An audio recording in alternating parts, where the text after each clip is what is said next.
Welcome to the top 5 trails of 2020.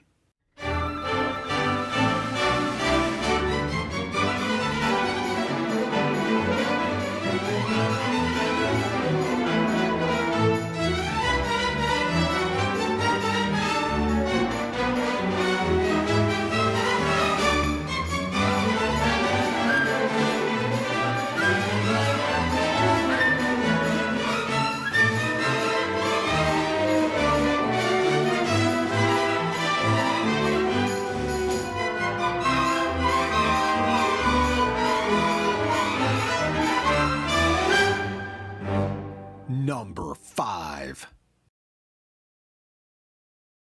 My number 5 pick is the Illinois Prairie Path, where in the 1960s, the Prairie Path became the first rail-to-trail conversion in the nation. The entire trail length is approximately 61 miles and runs through Cook County, DuPage County, and Kane County in northeastern Illinois. The trail is divided into 5 sections. The main stem runs from Wheaton to Maywood. The Elgin Branch runs from Wheaton north up to Elgin. The Aurora Branch runs from Wheaton down to Aurora. There's also 2 spurs on this trail. The Geneva Spur runs from the Fox River Trail in Geneva, headed east through West Chicago, to where it meets the Elgin Branch, which is at the corner of Geneva Road and County Farm Road. And lastly, the Batavia Spur runs from the Fox River Trail in Batavia down to the Aurora Branch in the Naperville area. So if you're in the Wheaton area, you're in a perfect position to be able to explore a large variety of trails. As I've mentioned before, I have friends who live right on the Prairie Path in Villa Park. It still absolutely amazes me that right from their house they can make their way all the way up to Genoa City, Wisconsin, on dedicated bike trails. All they have to do is hop on the Great Western Trail, take that to the Elgin Branch of the Prairie Path, and take it to where the Elgin Branch ends at the Fox River Trail, take the Fox River Trail to where it ends at the Prairie Trail, and keep riding north until you come out at a small subdivision in Genoa City, Wisconsin. But that's not all. Other endpoints in Illinois include Hebron, Oswego, Sycamore, Elk Grove Village, Brookfield Zoo, Maywood. And that's why the Illinois Prairie Path makes it to my list of top trails in 2020. Number 4. My number 4 pick is Lake County's Millennium Trail. Currently, the Millennium Trail is 33 miles long. Once completed, it will be 41 miles long. The first section of Millennium Trail opened in fall of 2002, so this fall it's going to have its 20-year anniversary. Currently, the Millennium Trail is divided up into 3 separate sections. The largest section begins on the east side at US 45 and Hawley Street. It makes its way through Lakewood Forest Preserve, winding around through Singing Hills Forest Preserve, and ends at Fairfield Park in Round Lake. The second largest portion runs from Sunset Avenue on the west side in Round Lake Beach, through the northern edge of Rollins Savanna Forest Preserve, and it continues north until it unceremoniously ends just north of Independence Boulevard right next to US 45. The smallest section of the Millennium Trail is a small connector trail that currently runs from Van Patten Woods on the east side to Pine Dunes Forest Preserve on the west side. As a side note, the Des Plaines River Trail ends on its northern end at Van Patten Woods. One of the things I love most about the Millennium Trail is the fact that it is not a rails-to-trails conversion. This is one of the curviest trails that I know. The trail is nice and wide, Lake County keeps it nice and clean, and it runs through multiple forest preserves, which gives you an opportunity to take a break and use a restroom. If you haven't checked out the Millennium Trail yet, you really owe it to yourself to give this trail a ride. And that is why the Millennium Trail makes it to my list of top 5 trails of 2020. Number 3. My number 3 pick is the Lake County section of the Des Plaines River Trail. The section in Lake County is 31.4 miles long and starts on the south end at Lake Hook Road and makes its way all the way up to Russell Road near the Wisconsin border. The Des Plaines River Trail is my favorite trail in Lake County. It's nice and wide, it's well taken care of, and it has a surprisingly small amount of street crossings. The trail goes through several forest preserves and really shows off the beauty of Lake County, Illinois.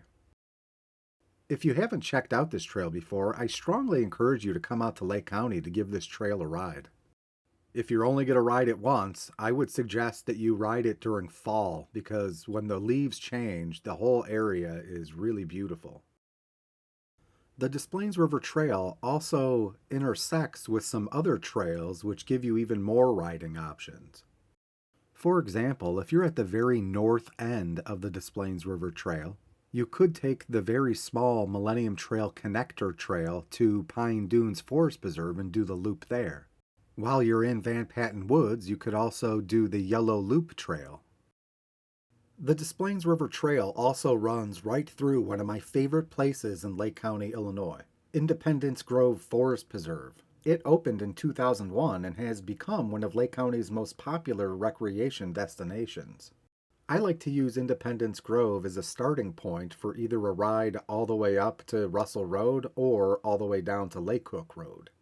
Once there, you could also ride two of their loop rides. They have the Overlook Trail and a Lakeside Trail. You can also hop on the Casey Trail, which will take you west to where it meets the Millennium Trail. As you make your way south, you will eventually come across the North Shore Bike Path just south of Route 176. From there, you could head west and make your way to Lakewood Forest Preserve in Wauconda, or you could head east and make your way all the way to Lake Michigan. And that's why the Des Plaines River Trail made it to my list of top 5 trails in 2020. Number 2.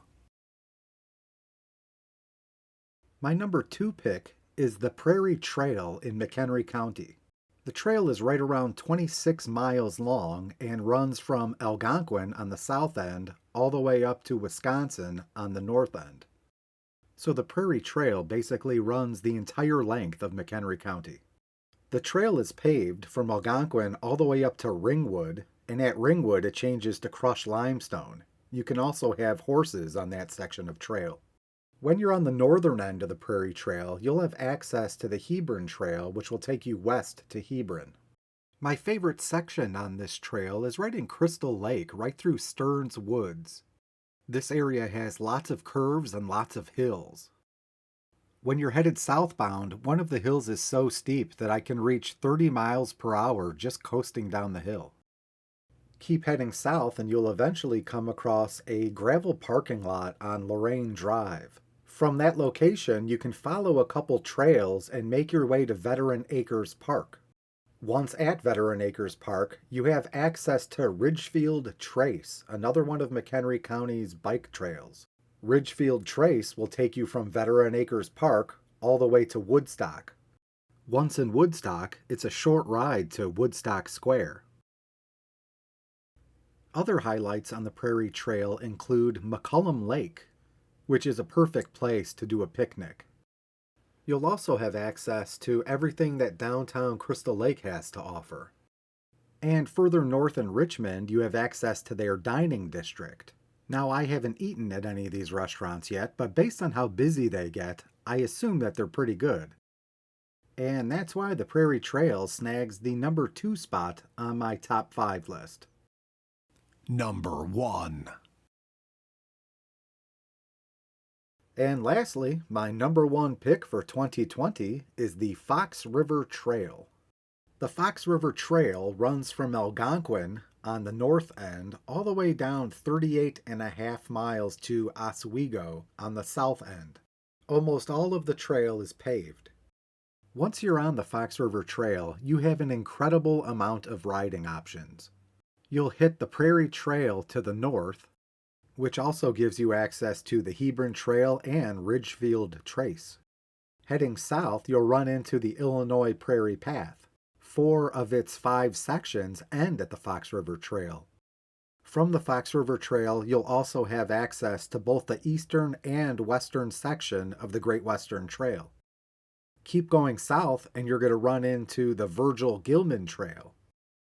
Highlights on the Fox River Trail include Fox River Shores in Carpentersville, the Culinary District in East Dundee, which includes places like Duke's Blues and Barbecue, and DC Cobb's. Further south in Elgin, highlights include Walton Island Park and the Grand Victoria Casino. You'll also pass right by the Fox River Trolley Museum. In St. Charles, you'll come across Fox Cycle, which is made completely of bike parts. A little further south, you'll come across the St. Charles Municipal Center, which has that really cool Art Deco building. Then you'll ride right past the Fabian Windmill in Geneva, which is a perfect place for a picnic. Once you hit Batavia, you have a large amount of eating and drinking options available. In Aurora, you could check out that brand new bridge they completed last year. The trail goes right past the Hollywood Casino, and in downtown, there's a ton of cool stuff to explore. The Fox River Trail is my favorite local trail. Because it's so well integrated in other larger and smaller trail systems, you have a ton of different riding options. Because it's paved almost the entirety of the 38.5 miles, you're able to ride it earlier in the season, while other trails, like the Illinois Prairie Path, which could still be very wet and mushy. If you haven't had the chance to check out the Fox River Trail, I strongly encourage you to do so. It's definitely a trail worth coming up to Northern Illinois and spending a weekend riding. And that is why the Fox River Trail made my #1 spot. And those were my top 5 trails for 2020. Do you have a trail recommendation for me? Let me know in the comments below.